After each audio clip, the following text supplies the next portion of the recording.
My name is Jonathan Richard, and I'm giving a speech today on persuasion, a problem-solving speech.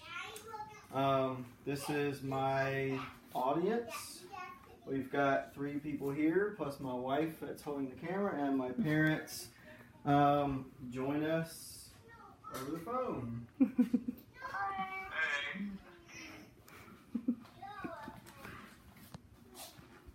Okay, so what would happen if I were just to stop taking care of my body? What would happen to my body? It would die. It would die, but if I were eating the wrong foods, not really staying in shape. You get fat. Yes. Health effects. Yep. So, just like our physical body, we need to take care of our mental health as well.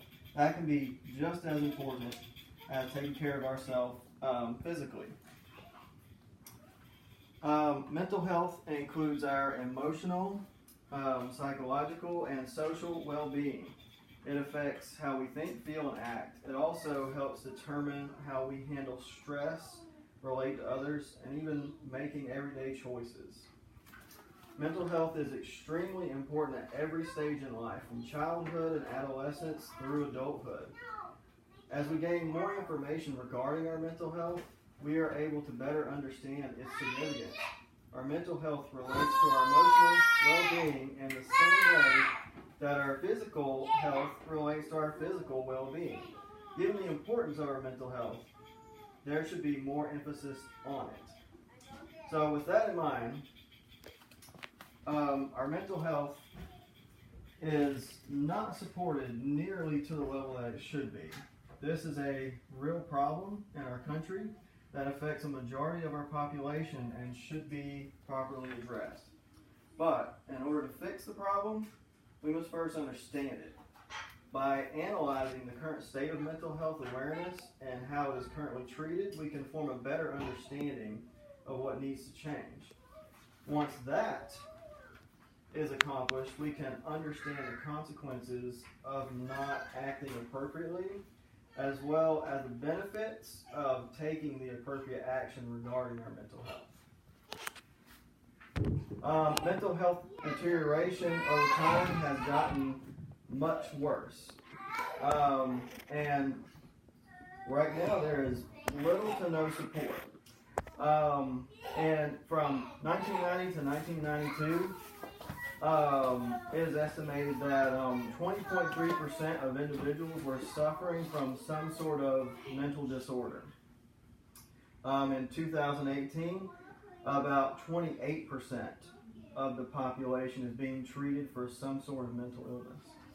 So you see, we have an increase over time.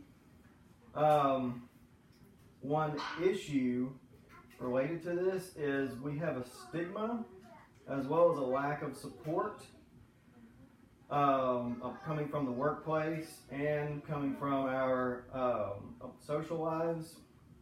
And we have a lack of support with insurance.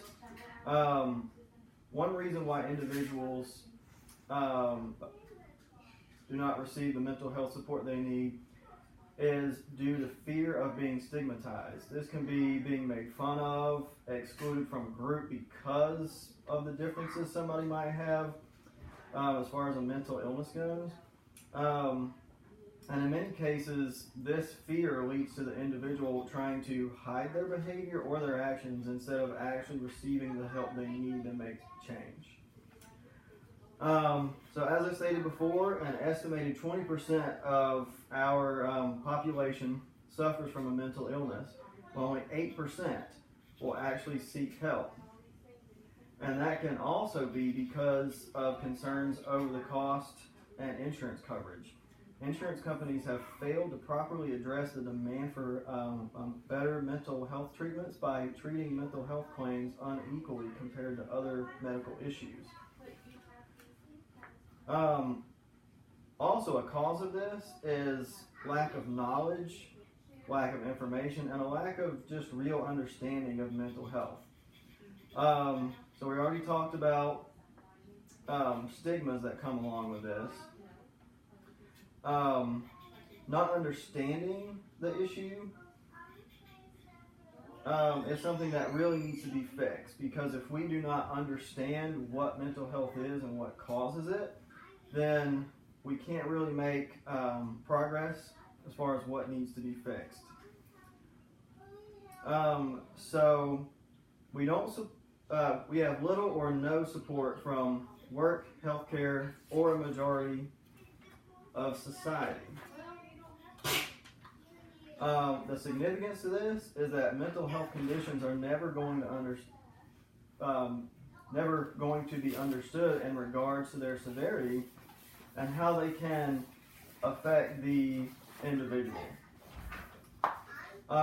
If those who are affected are never properly treated, then they must live the remainder of their lives with this mental illness and forever feel like they just don't really belong with everyone else in society.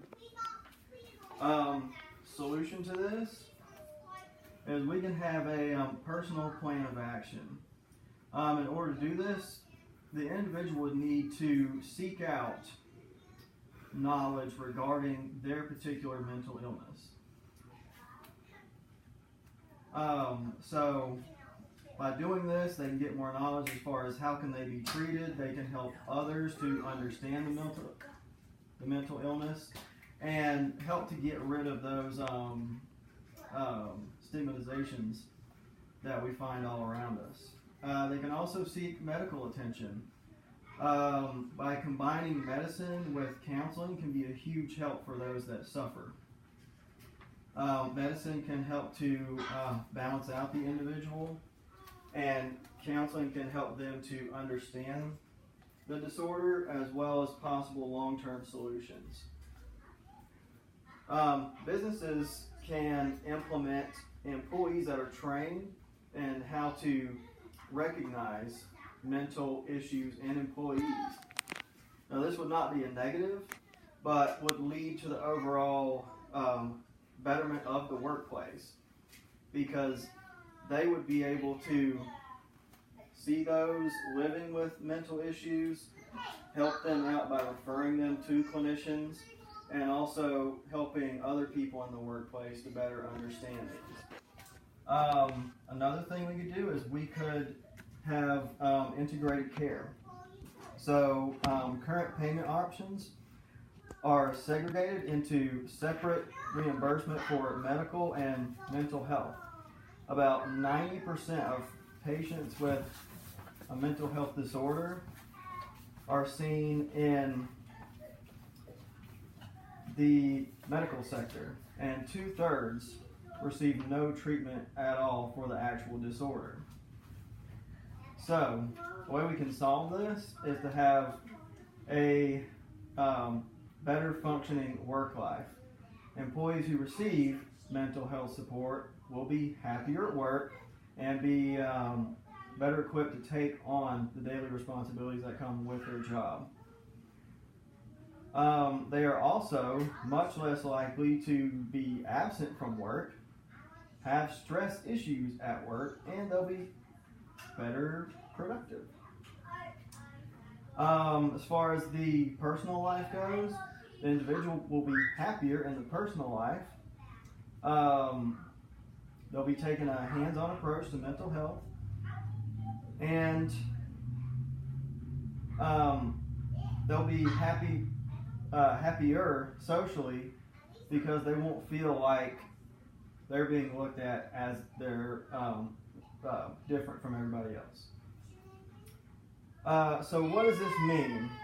Down the road, if we are to put these things in place, we could see a dramatic decrease in the amount of the population that are not receiving mental health help from a clinician or a counselor, and that's going to lead, like we already talked about, to better work conditions for the individual as well as a better personal life. If we are not to put this in place, then we are just going to further the stigmatization of these individuals due to lack of knowledge and understanding.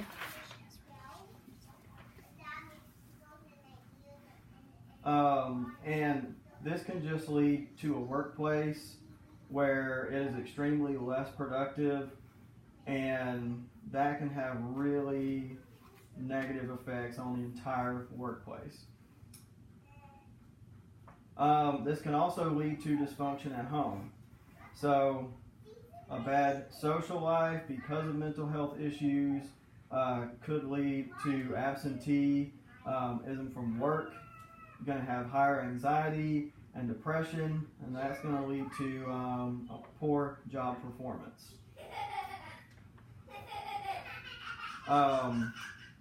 And this anxiety at home is going to lead to, it's going to negatively impact relationships with friends and family, and unfortunately could ultimately lead to suicide with the individual. So, in summary, our mental health is extremely important. Although it hasn't always been treated with such care, we now know that taking care of ourselves mentally is just as important as taking care of ourselves physically.